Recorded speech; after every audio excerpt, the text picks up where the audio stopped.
السلام علیکم۔ آج کا ٹاپک ہے اللہ کہاں ہے، اللہ کو کیسے پانا ہے۔ ایک مشہور بزرگ تھے، ان کے پاس ایک دفعہ ایک طالب علم آیا جو دینی علوم سیکھتا رہا۔ کچھ عرصہ پڑھنے کے بعد جب وہ اپنے واپس وطن جانے لگا تو وہ بزرگ اس سے کہنے لگے، میاں ایک بات بتاتے جاؤ۔ وہ کہنے لگا، دریافت کیجیے، میں بتانے کے لیے تیار ہوں۔ وہ کہنے لگے، اچھا یہ تو بتاؤ، کیا تمہارے ہاں شیطان بھی ہوتا ہے؟ وہ کہنے لگا، حضور شیطان کہاں نہیں ہوتا، شیطان تو ہر جگہ ہوتا ہے۔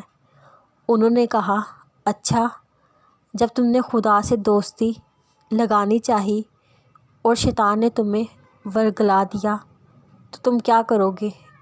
اس نے کہا، میں شیطان کا مقابلہ کروں گا۔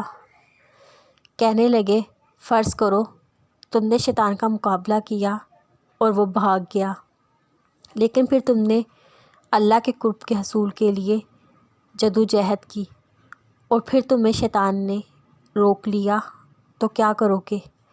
اس نے کہا، میں پھر مقابلہ کروں گا۔ وہ کہنے لگا، اچھا مان لیا، تم نے دوسری دفعہ بھی اسے بھگا دیا، لیکن اگر تیسری دفعہ وہ پھر تم پر حملہ آور ہو گیا۔ اس نے کہا، تمہیں اللہ کے قرب کی طرف بڑھنے نہ دیا تو کیا کرو گے؟ وہ کچھ حیران سا ہو گیا مگر کہنے لگا، میرے پاس سوائے اس کے کیا علاج ہے، میں پھر اس کا مقابلہ کروں۔ وہ کہنے لگے، اگر ساری عمر تم شیطان سے مقابلہ کرتے رہو گے تو خدا تک کب پہنچو گے؟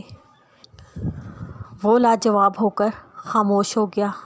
اس پر اس بزرگ نے کہا، اچھا یہ تو بتاؤ، اگر تم اپنے کسی دوست سے ملنے جاؤ، اس سے ایک کتا بطور پہرے دار رکھا ہوا ہو اور جب تم اس کے دروازے پر پہنچنے لگو تو وہ تمہاری ایڑی پکڑ لے، تم کیا کرو گے؟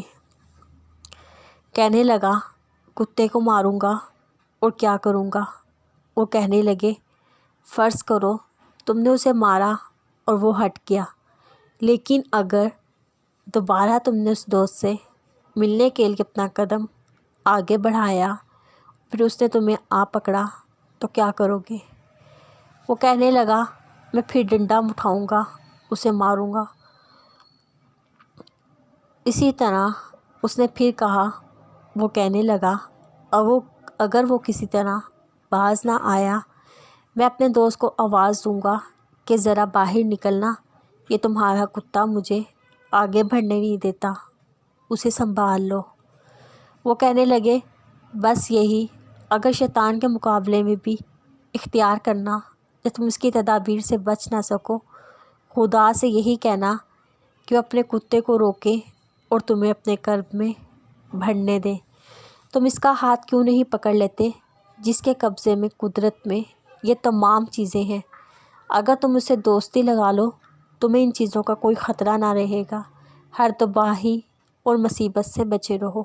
یہ علاج ہے قرآن پاک نے جو خود فرمایا ہے اور خود بتایا ہے۔